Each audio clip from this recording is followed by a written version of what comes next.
Once again, Dr. Cortez here. So let's have lesson 3 ng Entrep Management. Title nito ngayon is Naming Your Micro Enterprise. For the past 2 meetings, we've been talking about the introduction to entrepreneurship, entrepreneur, mga types of business, how to do business, how to start, advantage of small business, disadvantages of small business, entrepreneurship, entrepreneurs, sources of ideas, na. Now, assuming na may napili na kayong magandang idea or magandang business, whether it is manufacturing, merchandising, or service-based type of negosyo. Ang next yung gagawin is, important kasi yung pangalan ng isang negosyo. If you go to the SEC, if you go to the DTI, kailangan nila ng pangalan or you should be coming out with a name para sa iyong sariling company. So, dapat ang pangalan ay pinag-isipan talaga. Kasi it will stay with your business. So, kanyang pangalan, it will stay with your business eh. In fact, yung pangalan niya ang unang makikita ng mga customers nyo pag sila pupunta sa negosyo. Hindi pa sila nakakarating sa inyong company, yung pangalan, dapat alam na nila eh. Sa dyaryo, sa website, kahit malayo pa lang eh, yung pangalan dapat prominent. So think of ways, innovative ways of naming your company. Take your time in naming your company. Pag-isipan nyo ng maganda ang pangalan. So, yun ang ating background sa lesson natin today. Naming your micro, small time, or medium size business. So, continuity lang ng ating mga past lesson, small business ideas ang ating pinag-usapan dito, not that big. Hindi pa tayo corporation, hindi pa tayo big time ng mga entrepreneurship. We assume that we are starting from the bottom, we're starting small para mas maramdaman natin, no? Mas answer ka kasi pag small business pa lang ang iyong itatayo. So, small ideas pa lang. Dalawa lang, be creative, be innovative pagdating sa negosyo. Aside from risk taker is given eh. Talagang pag nagnegosyo ka, isa sa mga traits na meron dapat ka is being risk taker, not reckless. Malakas ang loob, pero hindi ka barumbado. Ibang reckless sa risk taker. Tayo, risk taker, but we are not reckless. Aside from that given, risk taker dapat ka. You also have the trait of being innovative or being creative. Innovative, makabago, mga bagong ideas, mga bagong products ang iyong inintroduce.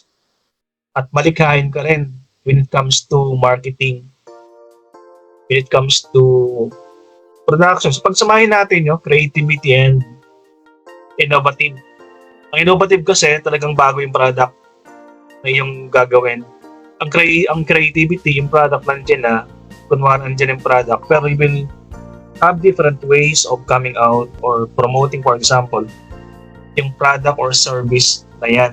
So, kaya nga, pareho dapat meron ka ng creativity and innovativeness sa isang negosyo. Alright. Be creative. Be innovative in coming up with a name. Now, pag yung business na sinatayo na at meron magandang pangalan, yung product ng iyong company dapat creative ka rin eh. Kasi attractive sa mga buyers, sa mga products na bago sa kanilang paningin. Kahit yan ay tinapay, simple tinapay, natural, common ang negosyong bake shop. Diba? Pero, how do you make that uncommon? How do you make your business unique? Paano tinapay naman yan? Sa design. Sa design ng tinapay. Ito, mga tinapay yan, pero akala mo bago, unique, attractive, basta Tagalog yan, kahali-halina, no? sa paningin. Kasi nga yung design. Itong Bugs Bunny, parang pag ang bayan mo dito, pasalubong sa mga anak, sa mga bata. O, tapos ang design ganito. Parang bunny siya or kitten. Parang gustong-gusto hanapin, di ba? Pero hindi lechon pag wala kang lechon, you have a limited budget. May mga bakes na nagbebenta ng lechon shape ng mga buns, sa mga tinapay, di ba? Panghanda. Parang pwede na rin to, no? Kulayan mo lang medyo dark brown pa. I-feel pa sa lechon talaga eh. Pag sa picture taking, di ba? Parang click to, no? Parang makikil sa panghahandaan or Noche Buena, wala kang budget para sa lechon. Take advantage, no? Medyo dagdagan na ng kulay. Parang lechon talaga, who knows, di ba? Kung totoo or hindi, yung nakalatag sa table. Hindi na magtatanong mga yun, totoo ba yung lechon? Basta may lechon ka, di ba? How about this one? Parang shape ng tsinelas tong isang to, no? So you can come out with different shape. Depende na sa occasion, di ba? Pag Christmas, gawa ka ng mga tinapay na shape ay stars. Pag Halloween naman, gawa ka ng mga tinapay na kulay puti, tapos parang mukha sang ghost. Di ba? O kaya parang paniki na buns na bread, no? Pag Valentine's, ayan. Maraming Parang mga binabagayan, no? Mga celebration. Pag Independence Day naman, so gawa ka ng tinapay o cake na yung Philippine flag. Dami. Now, dun tayo sa mga creative names ng bake shop. Yung kanina, pinag-usapan natin, mga creative designs o shapes ng mga tinapay. Na naman, pwedeng Tagalog ang bake shop eh. May mga negosyong pwedeng Tagalog ang gamiting pangalan. Isa dito yung bake shop, pwede siyang Tagalog eh. May mga negosyong hindi mo pwedeng gamitin ang Tagalog na pangalan. Example, yung mga medyo high-end na, mga high-end na negosyo, example, jewelry shop, parang hindi pwedeng Tagalog ang pangalan, di ba? Mga kindergarten, mga school, hindi pwedeng Tagalog, no? Pero mga bake shop, pwede. So, be creative, be funny. Yan, sa mga pangalan, example, Munayan ni Mona. Ayan. Ang pangalan mo, example, ay Mona. O pwede siyang Munayan ni Mona. Okay? Example, ang pangalan mo ay Pipay. Di tinapay ni Pipay. The Beauty, pwede Tagalog, English, The Beauty and the Bread, Bread Pit. Kaya, anak ng tinapay. Ano pa? Siopaw ni Paulo. Siopaw ni Paulo. Ano pa? Cake ni Jake. Pa, di ba? Nag-rhyme siya. Tapos something funny, no? Ang isipin ng pangalan. Okay. Next slide, moving on. Ito naman, karinderya naman to. Innovative karinderya, innovative eatery. Sa karinderya, same with the bake shop, marami kang ways how are you going to make your karinderya innovative. Sabi ko, pwede sa pangalan. Pwede doon sa design ng karinderya. Example ito. Ano tayo? Mobile patrol ba to? Hindi ko alam kung anong klaseng sasakyan to, no? Parang mobile eh. Ayan. Yung mga roving na karinderya, yes, this one is karinderya, no? Small time karinderya, roving siya. Roving. Yung bang, you don't have a place. Sa Makati, pwede magandang negosyo. Sa Makati kasi, napakamahal ang pagkain sa Makati at wala masyadong pwesto, wala masyadong kainan, sobrang dami ng tao. If you can come out with a van na ganitong klase na meron siyang kahit walang upuan, no? Basta meron siyang counter or parang platform na pwedeng kainan, pwedeng ilagay mga plato dyan. Pwede, no? Pwede, oh. Pwedeng dyan, pwedeng huwag ka na magdala ng gasol dyan. Dala ka na ng microwave. Yan problema, saksakan, no? Pag microwave yung dating. Pwede siguro maliliit na stove.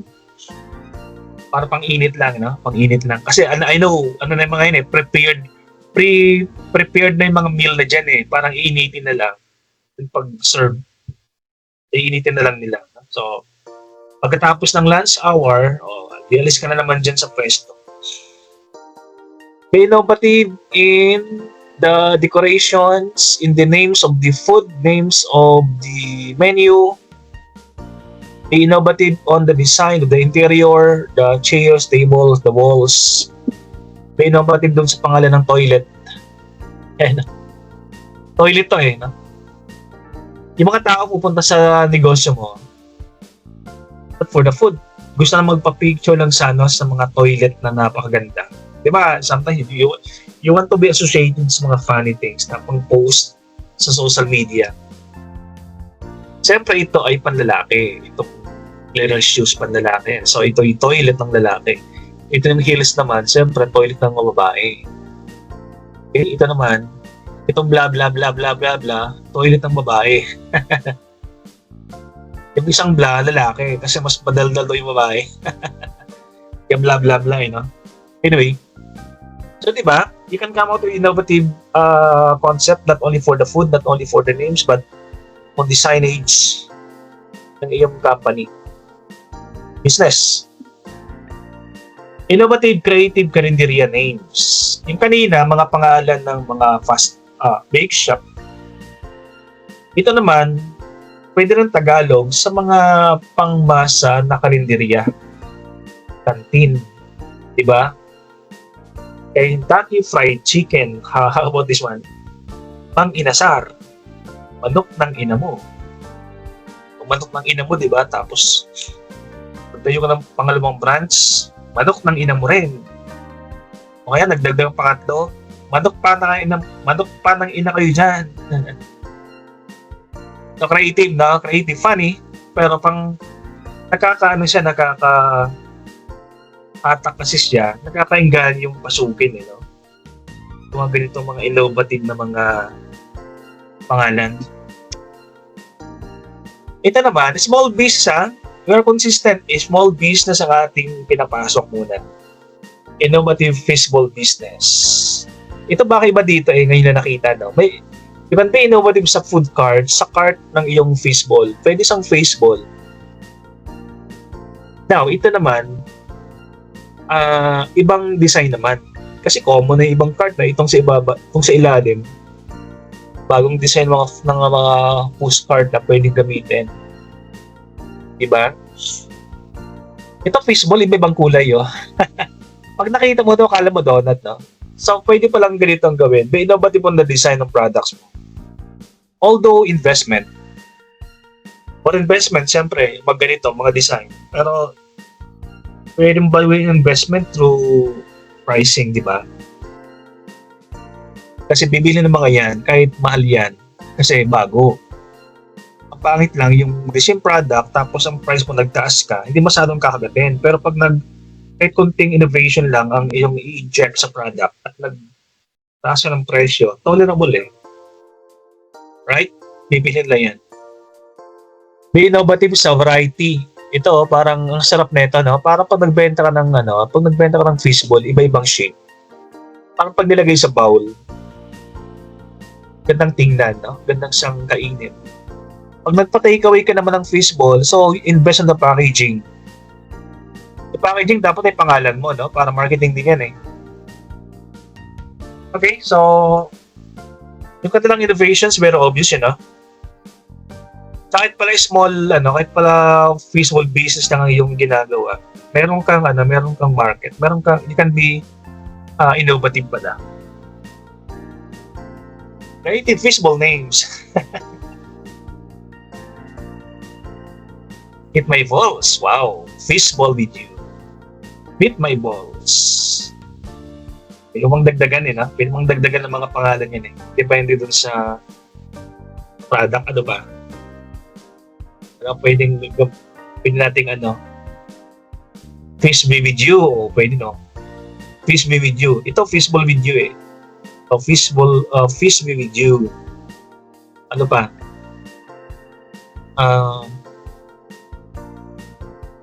Fishful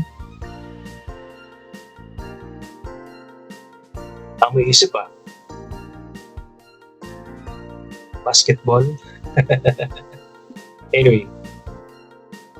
So, maigli lang mga pangalan din. Maigli lang mga pangalan para may retention. Para madaling tandaan ng mga buyers niya. Okay. Ito naman mga visual attributes ng isang negosyo. Pag nagnegosyo ka, may 4 na attributes ang iyong business. No? Yung una, yung pangalan. Pag sinabing visual attributes, ito yung mga nakikita nila sa inyong business. Di pa lang tinatry ang product yung facade pa lang, yung harap pa lang ng iyong negosyo. Di pa siya pumapasok. Yan ang visual attributes. No? So the first one is business names. Kita kagad yan na. Pag may business names, don't forget yung brand names. Ang brand names, pag ang negosyo mo kasi ay, example, service.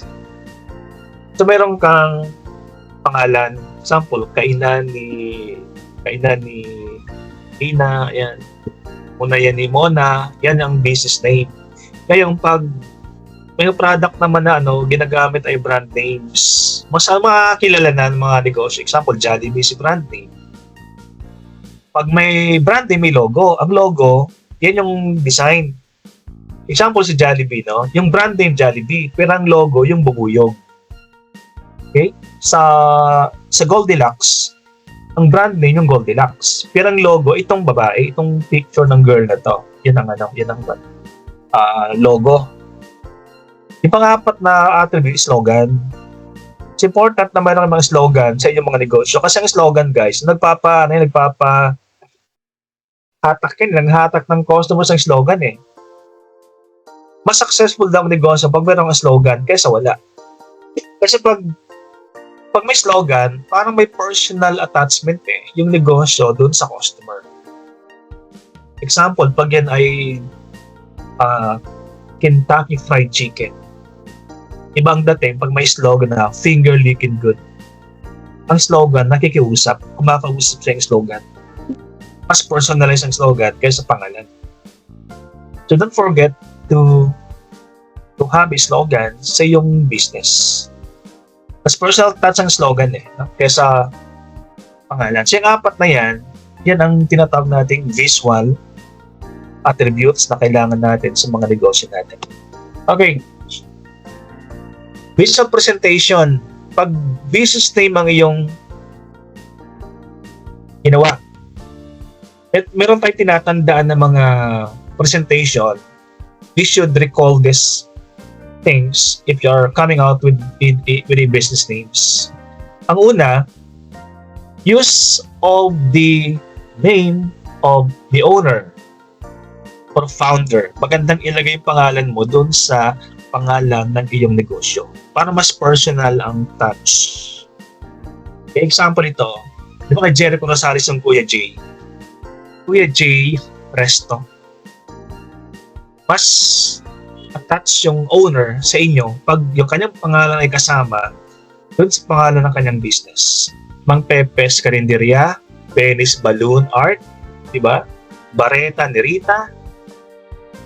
Right? Mas personal Yung number 2, pag gumawa ka ng pangalan ng inyong mga negosyo, use of names that are relatively short. Huwag masyadong mahaba ang pangalan ng inyong business. Why? Kasi pag masyadong mahaba, walang retention Kakalimutan ng buyer mo yung pangalan. Samantalang pag yan ay maikli, example, Twister, soap opera, nagbebenta ng sabon. Itong isa naman ay Ford restaurant. Madaling tandaan. Isa mahaba. Right? Number 3, may mga business na gumagamit ng Tagalog para mas pangmasa ang dating. No? Use of Tagalog, for example, tambayan. So obviously, tambayan is a restaurant or an eatery. Okay? Balon-balunan. So ano yan? Balloon maker. Balloon baking. Balon? Balloon making din yan. Diba? Mga Tagalog Mga small time na negosyo, pwedeng gumamit ng Tagalog na pangalan. Pero may mga negosyo pag malalaki na, parang hindi na bagay gamitin ng pangalan na Tagalog. Instead, just be using English mga pangalan, English names. Alright? So, next one. Ito more on it should tell about the products and services being offered. Yung pangalan mismo, dapat ay pag nabasa nila, dapat sinasabi sa atin kung ano yung kanilang binibenta. Para hindi ka na magtanong sa may-ari kung ano binibenta nila. Sa pangalan pa lang, alam mo na. Alright? Samples.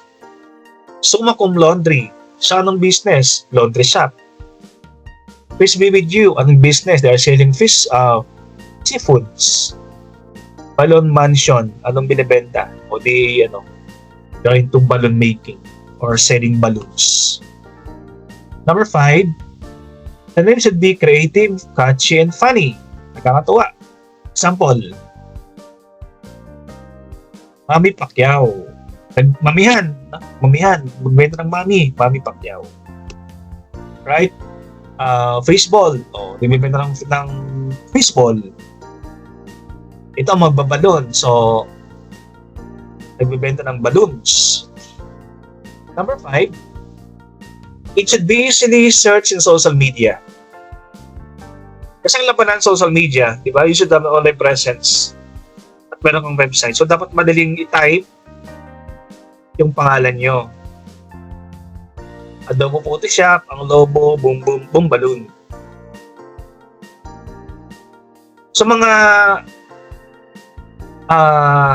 tips on how to write your business names. And basic presentation on pag brand names. Take note, pag mga business names, pag maliliit lang yan, hindi mo masyadong malalaki or service-based business. No? Wala pa kayong brand. So, business names. Pero pag lumalaki na, malaking company ka na, meron ka ng brand.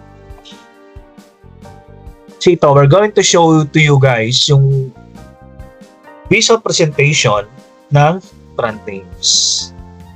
Okay, number 1, use of brand name with logo. Yung brand name dapat may kasamang logo. Kasi pag yung brand name kasi pag masyadong malayo, yung McDonald's hindi mo nang mababasa no? Pero yung M na gold, visible pa rin. Important yung logo ng isang company. Examples. Yung Jollibee din. Diba? Kahit walang pangalan Jollibee, nakita mo buo yung alam mong yan ay Jollibee. Yung word na Adidas, hindi masyadong visible, pero nakita mo yung tatlong stripes. You know that one is Adidas. That is important sa logo. Mas prominent ang logo pag malayo. Number 2, use of vibrant color for the fonts. Sabi natin pag ang negosyo may fast food, prominent yung kulay red and kulay yellow. Okay? If you want to show being natural, yung kulay green ang gamitin, like Subway sandwich is very natural kasi kulay green. Yung kalamang ginagamit na kulay. Okay, pwede namang use of brand names mixing two words like Pizza Hut, Domino's Pizza. Easy to pronounce naman sila, no? Ang mahirap lang yung mga words na doble, at the same time, mahirap ang pronounce.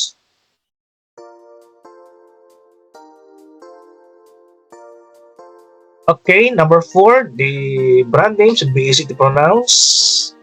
Example, Maxis, Cadribon, mga Filipino brands, no? Number 5, it should use graphics that speak something about the business. Yung logo should be using graphics, no, na pinapakita kung ano yung negosyo ninyo. Example ito yung graphics van o brother. Kita natin yung van yung tinapay, di ba? Sabihin, they are selling buns. They are selling monay. They are selling bread ng mga negosyo. Ayun, King Sisig, di ba?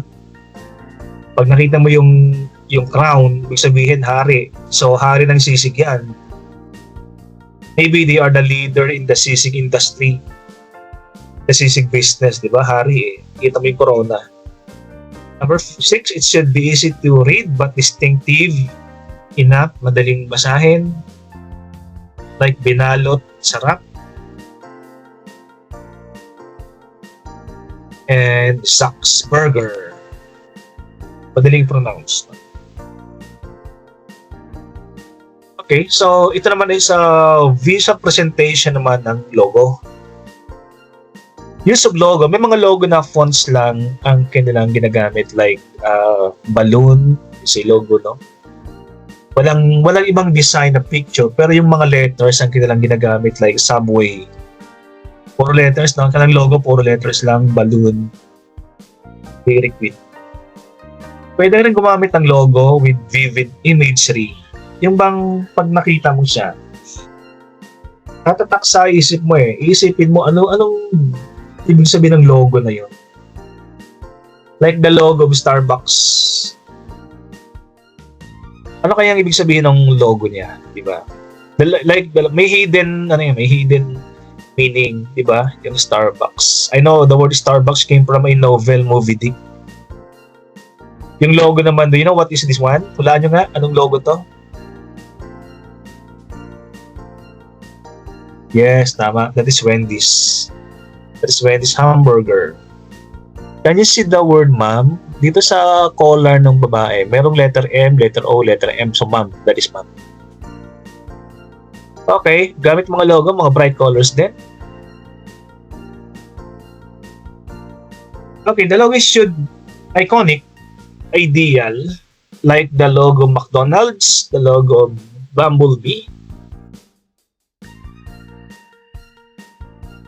Super prominent na yung logo, di ba? Kahit hindi mo nabasahin yung word, kahit walang kasamang word na McDonald's and Jollibee, alam mo na yan ang pangalan. Number 5, it should have fonts that are easy to read. Food. May mga font kasing mahirap basahin sa mga logo, di ba? Hindi mo alam kung anong ibig sabihin.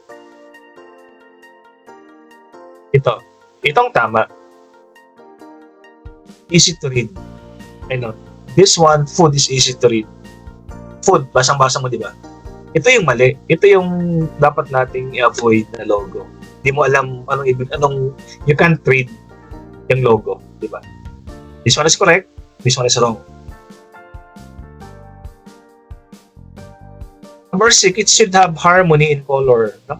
Hindi contrast yung color. Pag lahat ay pastel, lahat ay pastel. Pag lahat ay bright color, lahat ay bright color. Pag lahat ay light, so light color. Gamitin niyo. Tulad nito.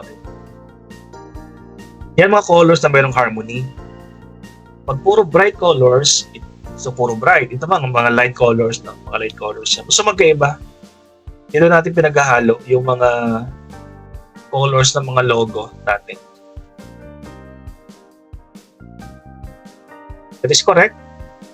Ito yung hindi. Kasi ito magkakahalo. No? May black, may bright color, tapos may light.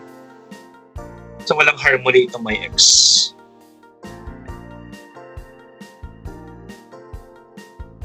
Okay, I know this one is the last one. Slogan naman, ang ating pag-usapan. Ulitin natin guys ha. Sabay-sabay nga ulitin natin mga yung 4 na visual attributes ng ating business. Ang una, business name. Pangalawa, brand name. Pangatlo, logo. Pang-4, slogan. So let's go to the slogan. How do we present this slogan in our business? Number 1, use of clear and understandable words. Dapat maintindihan. Okay? Number 1, better ingredients, better pizza. Very clear, di ba? Fresh taste at a great price. Very understandable. Basa agad natin. Okay? Number 2, important din na pag meron ka mga slogan, dapat nag-rhyme. Rhyming. Yung, yung dulo ng mga words or phrases. Magkaparehas. Example lang, hap-sarap. Rhyming, di ba? Eat, play, stay. Rhyming. Yung third one, pag naggawa ka ng slogan, use short messages. Kasi pag masyadong mahaba, yung slogan mo, wala ring retention, hindi rin maalala, hindi rin matatandaan nila. Maganda yung mayroong retention. Example, slogan ng Subway, "Get fresh." Slogan ng Jollibee, "I'm loving it." Slogan ng Kentucky Fried Chicken, "Finger licking good." Slogan ng Jollibee, "Langkap sarap." Okay? So ito yung mga tips on how to write your slogan. Dapat clear, understandable, dapat nag-rhyme, at dapat huwag masyadong mahaba.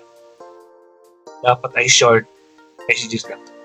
Okay, I know that one is the last slide natin, guys. So,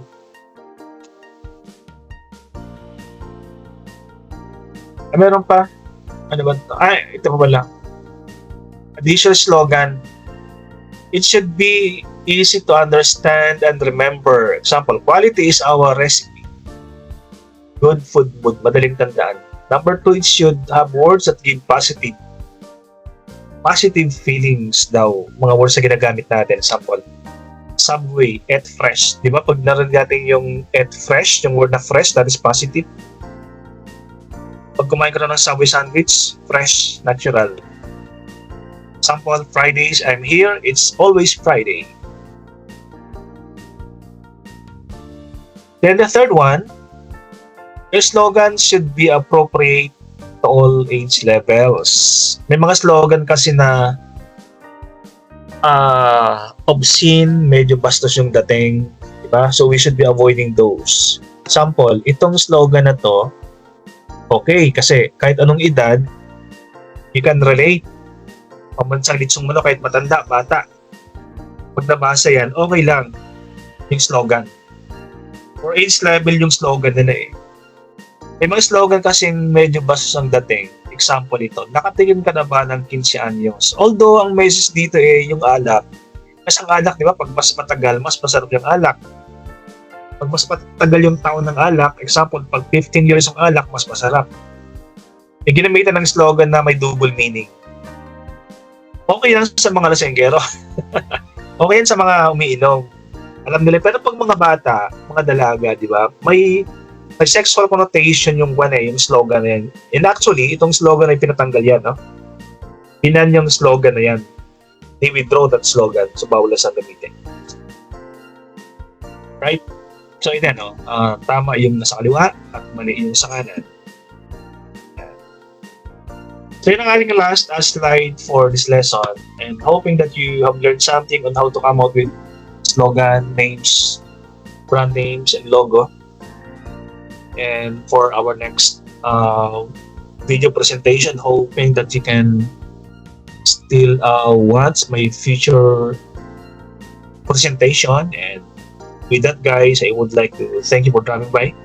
This has been Dr. Cortez, and salamat sa pag-subscribe.